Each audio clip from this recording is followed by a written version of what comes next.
Welcome back to the Unstoppable podcast, and today I'm going to be having a little chat with you guys about creating family. Now, this is something that, and I know the girls listening to it who are part of the High Life team will understand that we are a massive family. Now, the reason why we coach the way that we do, and the reason why I wanted to create a family and create a community, is because, to be quite honest, I've never really had a big family. It's always been me, my sister, my brother, my nan, my granddad. That's kind of it. And when you've got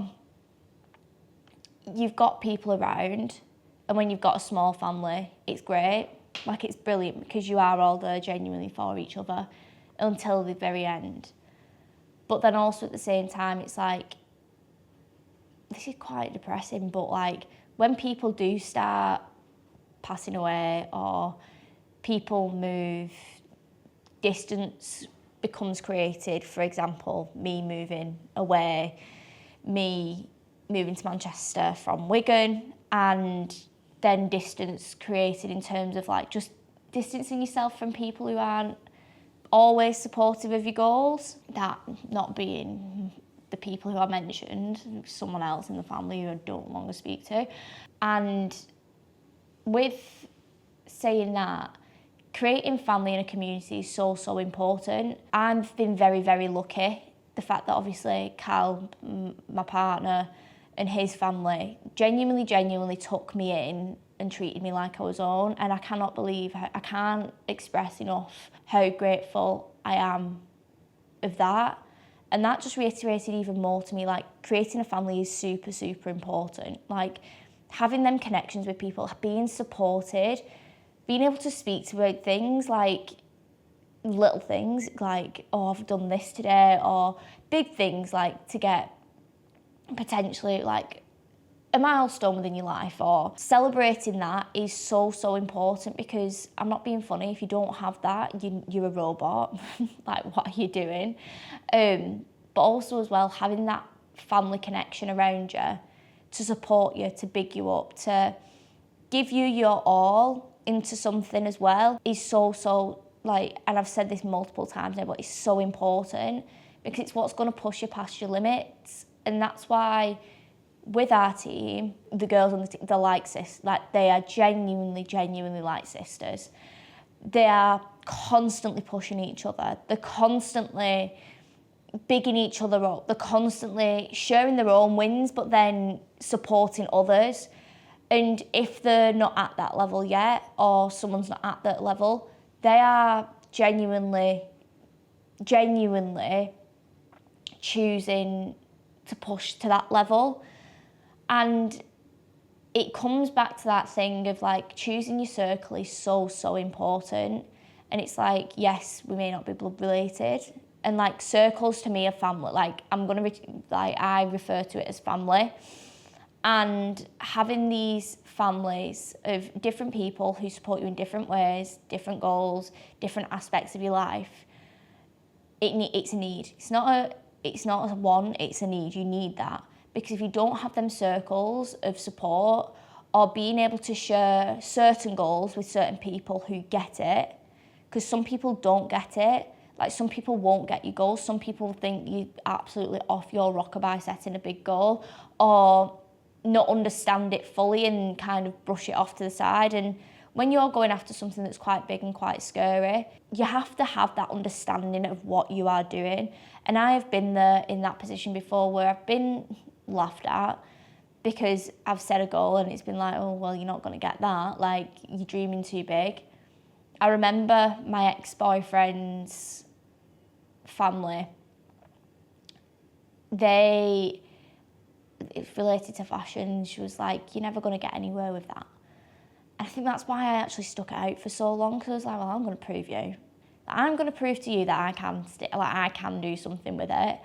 Obviously I didn't, because it's not what I truly wanted to do, but having that unsupportiveness kind of drove me in a different direction of just being like, right, well, I'll prove you wrong. But on the flip side of that, like, they should have been more supportive of me, of showing in a certain aspect. But having the relationship I do now with Cal and his family, they are genuinely interested in what I'm doing because they think it's incredible. But also as well, like with me, with them, like I'm constantly intrigued in what they're doing, seeing what they're like, oh, what are you doing? Like, how can you push yourself? Like, for me, and I think this is probably picked up in every single podcast so far, like pushing yourself to that maximum potential, it's a need. Like, you have to do that. You have to do that to be able to live. You have to be able to do that to survive even in life, or else you're not going to be filled with purpose. You're not going to feel with excitement. You're not going to be happy fully. And choosing your circle, family, biologically or not, and choosing them people around you, you have to choose it wisely, because that energy spent on someone else could be energy spent on yourself. And that energy is precious. Like, we get a limited amount of energy.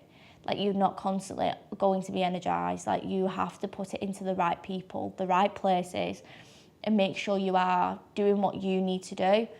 And the community that we've got in terms of the coaching is insane. Like, the energy that them girls give off to each other is insane. And that is the main reason why I coach like I do, because being surrounded by them like-minded individuals, pushing to that next level, having that safe space to be able to be you, to be individual, to set your goals, set big goals, and not be laughed at, not be shunned, not be pushed to the side. You need that for you to make sure that you are progressing in a way that you want to, but also as well, absolutely thriving, because your circles are a product of you too. And there's the saying where if you're in a room full of alcoholics, there's 7 people in the room, you're always going to be the 7th. And it's true. Like, you are a byproduct of the circles that you mix in.